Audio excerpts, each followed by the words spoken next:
I wanted this video to be like 10 minutes, just 10 minutes. And look at the length, look at the length. Anyways, this video will be helpful. It will be helpful to you guys, okay? I just know it will. So you might as well just carry on watching the whole thing. Don't skip. Like, we don't want to sound awkward, right? Like, we want to actually sound like we know the goddamn language that we're learning. So but just be patient with yourself, okay? 안녕하세요, 여러분. 저는 유진입니다. Why? I've done this intro so many times and my mind still goes blank every time I'm trying to film. Every single time. Anyways, I'm going to give myself credit because it's like 11 in the morning and I don't think I've... No, that's a lie. I have filmed earlier than this girl. I've literally filmed like 5 in the morning, 7 in the morning, 8 no, like, why am I lying? Why am I lying? Anyways, I hope you guys like my hair today. I did a little thing and I kind of like it. I've got like a bow in as well. It's kind of a vibe. I like it anyway, so it is what it is. As you can see by the title of this video, I'm going to give you guys some tips on how I study Korean. Now, I'm not a pro. Don't get it twisted. I'm not. You guys, if you see my other video where I was trying to speak Korean, like the whole video, I was struggling, girl. Do you see all those cuts? I promise there's going to come a time. It's very soon, okay? Because I know in this video I said come back around this time. And I am getting better. I just need a little bit more time, okay? And I feel like I'll be able to say some pretty good sentences without having to take so many pauses and, you know. But anyways, we're just gonna take our time, okay? There's no rush. There's literally no rush. But I thought I'd give you guys some tips today on how I study Korean. Some of these are kind of new to what I've been doing. That's made it a lot more easier for me to learn. So that's why I want to give you guys these tips today. I need my coffee because, girl,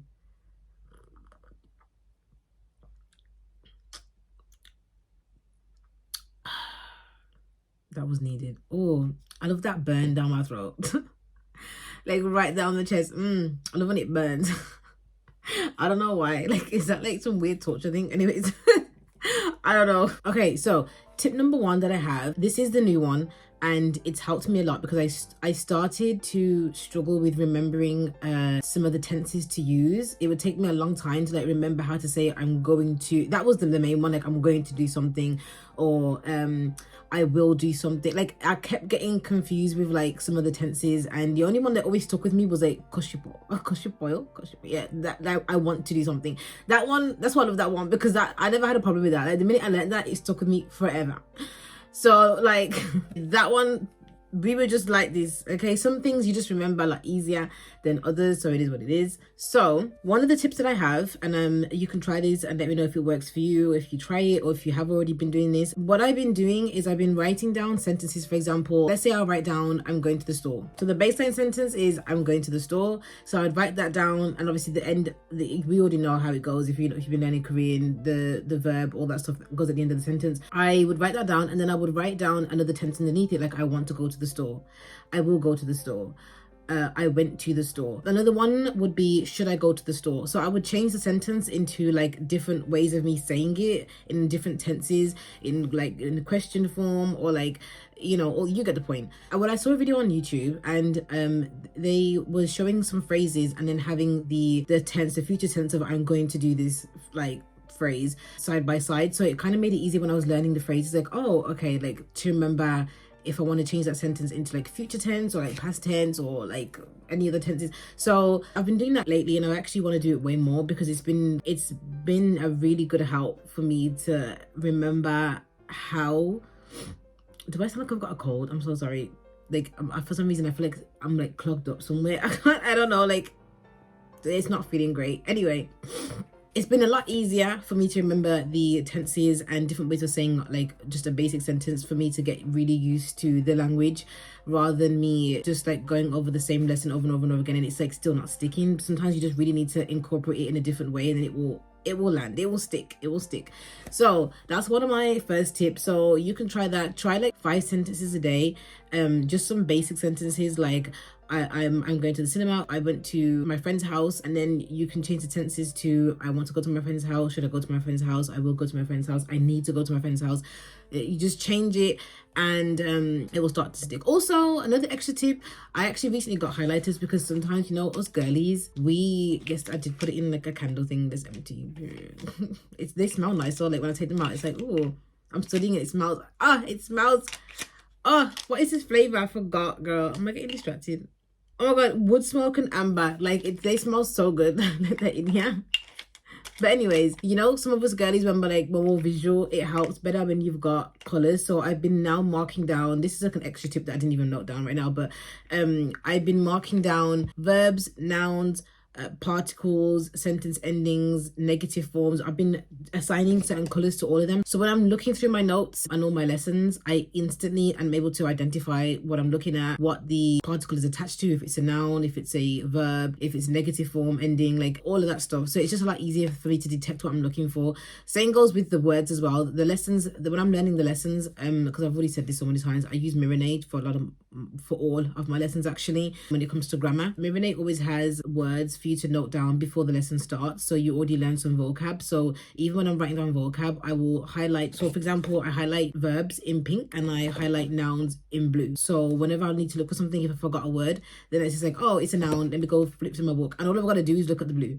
So it kind of just filters out all the other stuff, so that I ain't gonna sit there stressing like, oh, there's too many words in front of me and I don't know what's what. Like that can get stressful. So that's an extra tip as well. If you think it would help, get some colors, get a bunch of different highlights. I've also got pastel colors as well, which I need to get, because girl, this is not enough colors for all the stuff I'm learning. But that's another tip. Okay, tip number two. I recently looked at a podcast. I forgot the podcast name. If I remember it when I'm editing this, I will put it here or put it in the description somewhere. I promise I'll find it if I can. But it was a really good podcast, and the two ladies that were talking about how watching K-dramas is a really good way, which we already know, obviously, how to learn the language. You start to pick up on things that they say, and it just clicks. When I listen to it in a conversational setting, like in a K-drama, everything kind of comes together really nice, and I'm like, oh my god, I just know what they just said there. Oh my god, I know what they said here. I know what tense they just used. Like, even if I'm watching it with the subtitles, I still know. So it's good. Like, it just helps your brain make those, I don't know, those connections, however you want to explain it. I don't know, girl, but you get the point. So the best thing for you to do is to watch shows, watch K-dramas, really indulge yourself in like the Korean culture, Korean world, like, you know, music, all of that stuff. But the main thing that I took away from when they were saying this was, although K-dramas can be good, they are still scripted. So it's good to watch like variety shows, more reality type shows where it's not so scripted, which that's what I do a lot anyways.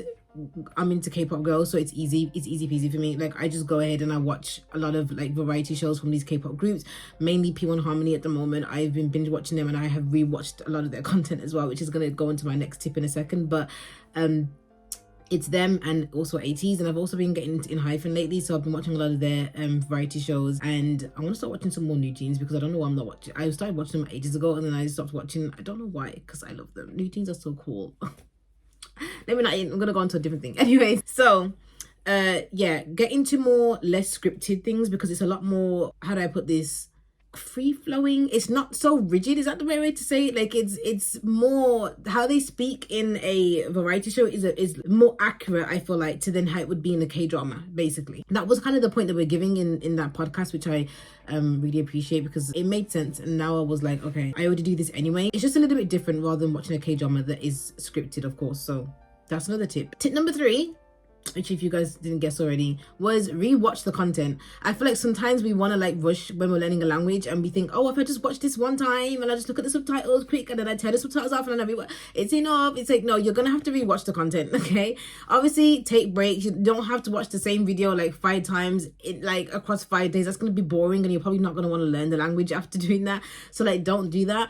But what I've been doing recently is P1 Harmony, and their if you guys are a P1 fan, or you've seen their variety show, they have one of the variety shows is called Sesak Harmony. So I've been watching a lot of them, like rewatching each season. So, I guess is it like 3 seasons? I swear there is, right? It's like 3 different ones. I don't know. You get the point. I keep saying you get the point. I hope you get the point. I'm so sorry if I'm leaving you guys on like loose ends. It's just that if I sit here for ages trying to describe it, the editing is going to be far too long. So that's one of the things I do, is I've been rewatching their content, and the first time round watching it more intensely to hear what they're saying, and then the third time, or like second time, depends on, you know, how I feel watching it. But after like maybe the second time, I have been watching it with the intent to like pause and actually analyze the sentence and like the subtitles and all that stuff like that. So I'm really trying to learn it, because sometimes just watching it passively, it's good, because subconsciously you're picking up a lot of stuff. But if you maybe want to actually learn a couple of the things that they are saying and like note down certain sentences and like the translations of it, and, you know, mark what's what in the sentence, if it's formal or informal, because sometimes if I'm just passively watching it, I still don't really pick up on what I'm learning. So that's why maybe the second or third time rewatching the content, I then actually pause to make notes of what I'm actually watching. It's not always, you know, as fun because I just want to watch it just to enjoy it. But that's the thing, since you've already watched it, you already know what's going to happen, so it's not too bad anymore. It's like, okay, I don't mind pausing it and like not actually watching it properly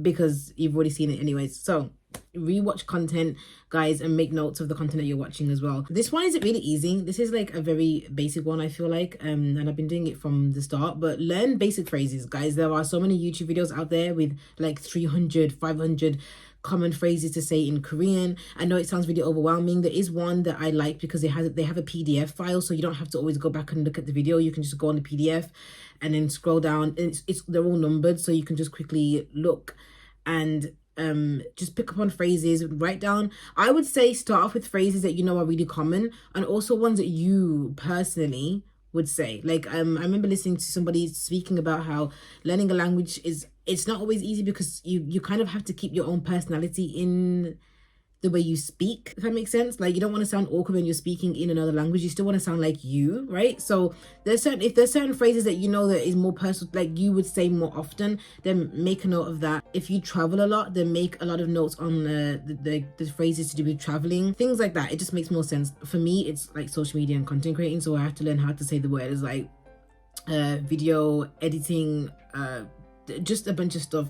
I still don't even know how to do an outro in Korean, so I need to learn how to do the outro. Like, I can hear it because I've watched other people do outros on YouTube in Korean, but I still don't know what the words are, so I need to do that. So just always make it personal to you, but learning a lot of phrases is going to help, and try to incorporate those phrases every single day when you're learning the language. It needs to stick, and you need to keep doing it to the point where it becomes really comfortable for you to just say, like how we can easily just say hello in Korean, like annyeong. Like, you kind of need to have the phrases like that. It just needs to roll off your tongue. You don't want to sound like a robot. So just learning the phrases and saying them out loud in the way that you actually would say it in a normal conversation is an extra little star tip, because when I started learning before, I noticed that I was sounding very robotic, and it's like, girl, I don't speak like this. Like, why am I saying like this? It's awkward, and I don't want to sound awkward. Like, we don't want to sound awkward, right? Like, we want to actually sound like we know the goddamn language that we're learning. So, but just be patient with yourself, okay? Which goes on to my last point. I'm really flowing with these really well, right? That was point 4 in it, so this is point 5. The last point is take time to study. Don't rush, guys. Don't put yourself under any pressure. The language is not going to run anywhere, girl. I know we want to just rush things, and we're in the day and age we're living right now. Everything's about quick. But it's not easy learning a language, and you're already doing great anyways. The fact that you even want to pick up a book every day and learn the language, especially if you're just doing it just because that's what I'm doing it. I'm not actually studying the language for anything in particular. I'm just doing it because I really like the language. So, you know, as long as you're enjoying it and you're taking your time to find methods that actually work for you, then you're doing all you can do. Don't rush. Don't put yourself under any pressure. Sometimes I get really annoyed with myself, and I'm like, oh, why don't I know this yet? I've done it so many times. But it's like, girl, take your time. Like, actually take your time. So sometimes I just go through moments where I don't learn any new lessons.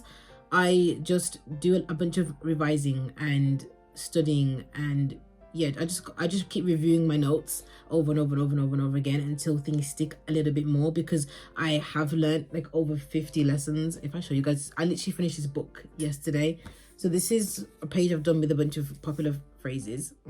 And this book is filled with a bunch of Korean language study, and this is where I've done all my lessons in. Girl, that's a lot to revise over. Like, that didn't even show you all the pages, because you know what it's like when you're doing that with a book, girl. But there is a lot in here to go over. I will say vocab sticks pretty good. I feel like once you've learned some of the words, for some reason vocab sticks easy. Like, I just remember a lot of the words for like basic words, but actually how to implement them into a sentence, and like using the particles correctly, and the sentence endings, and the auxiliary verbs, and adjective forming suffixes, and all that. Like, you can get stuck on a lot of it. So just take your time and revise over them, and just keep practicing, going over.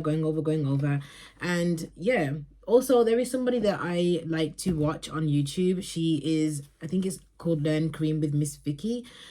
She does a lot of live streams and she's very good at teaching, and I love the way she teaches as well. So I would say check out people that do lessons in Korean. If you feel like you're one of those people that learn easier when you are in a classroom setting, then I feel like her lessons will help, because it's like somebody's actually teaching you.